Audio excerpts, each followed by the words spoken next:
This week, I worked with a leader who had quit. Now, I don't mean he resigned his position. He didn't. He just stopped inhabiting it. And I've been thinking about him all week. And I want to tell you that it's led me to offer this question today. What is it that happens when capable, responsible people slowly lose touch with the feeling that their work actually matters? My search this week for an answer to that question led me back to the ancient story of a man named Nehemiah. Some of you will have heard of him. Nehemiah's calling was to rebuild a sacred wall that had fallen into ruin. And I want to emphasize that it wasn't just construction, it was restorative work for him and for all the people that he led. It was the kind of work that carried meaning far beyond the task itself.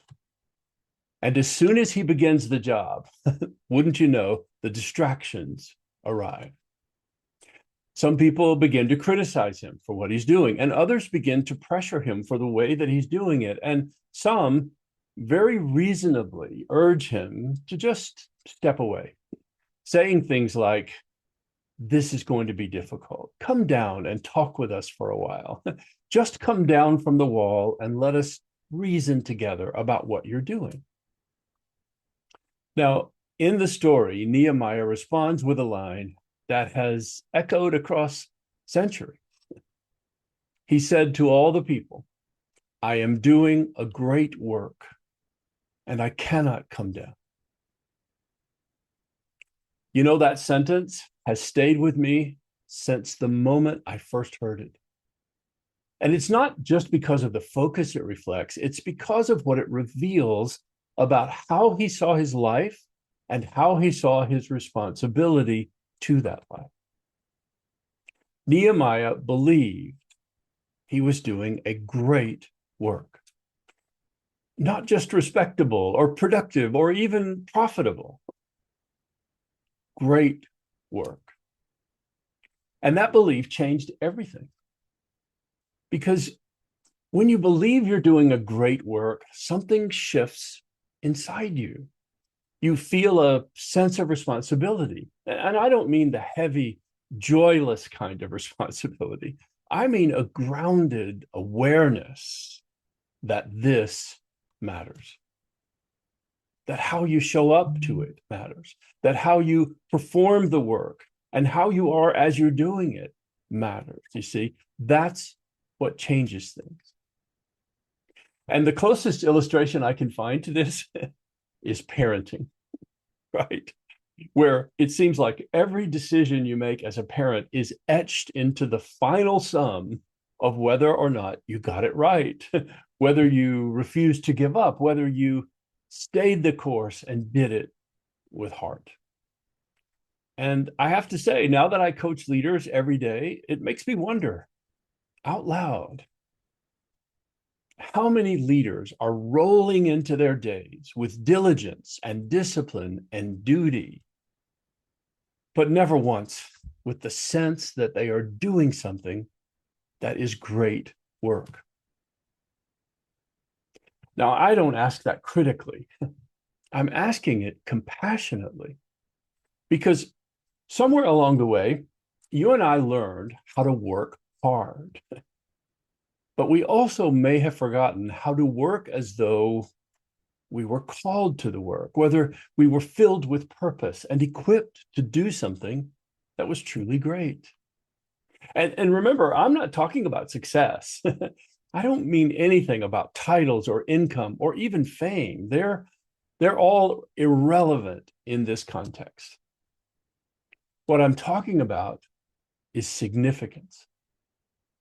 The certainty that we did what we were meant to do to the best of our ability.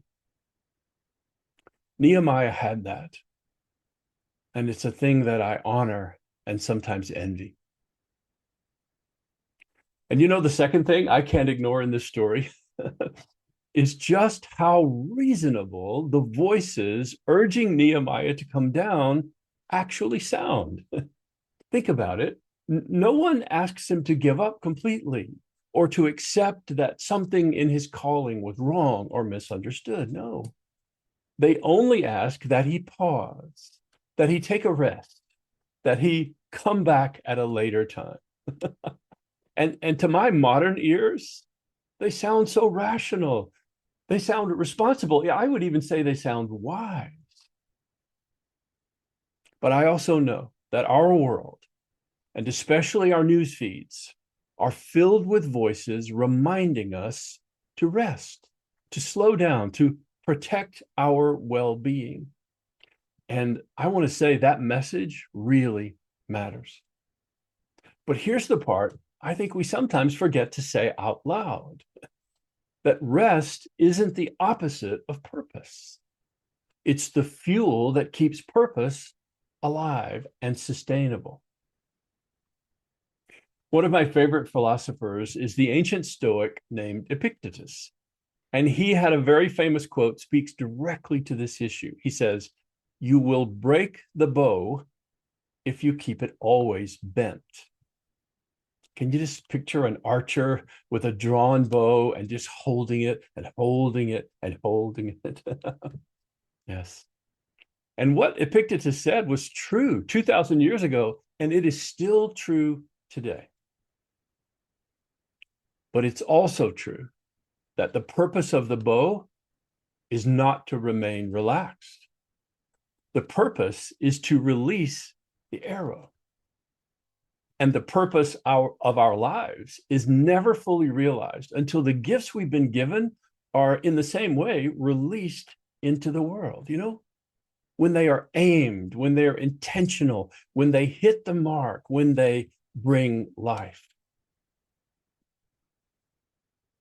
So one of the things I love most about the story is how awareness and action form an inseparable bond.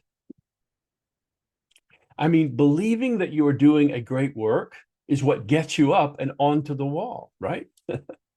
But learning to ignore the distraction of other voices is what keeps you on the wall doing the work you know you are meant to do. So in this message today, I want to leave you with something to ponder throughout the week. When was the last time you truly felt that you were doing a great work?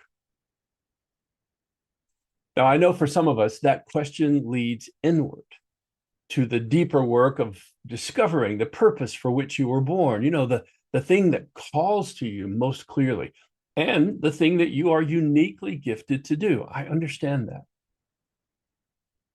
But as a coach, I also know that for others, that framing may not exactly resonate. And you know what? That's okay, because there's another way in. If you can't find work you love right now, work that you think is great work, you can still find love in the work you do. You can rediscover why it matters. You can reconnect to the people and the causes that it serves. You can realign your time and energy towards the parts of your work that will one day bring you the deepest sense of fulfillment. You see, purpose isn't always about changing what you do. Sometimes purpose is about changing how you do it, and more importantly, why you do it. Now, the end of the story is great. Nehemiah finished the wall, not because he worked harder, but because he remembered he was called to a great work, and because he refused to come down. So my final question in this episode today is, how would it feel to lead with that level of commitment, that you were truly doing a great work, and because it was great, you cannot come down? What I know for sure is that you and I can begin today to find out how that feels. I hope you've enjoyed this episode of Execution Insights, and I look forward to seeing you in the next episode. Thanks, everyone.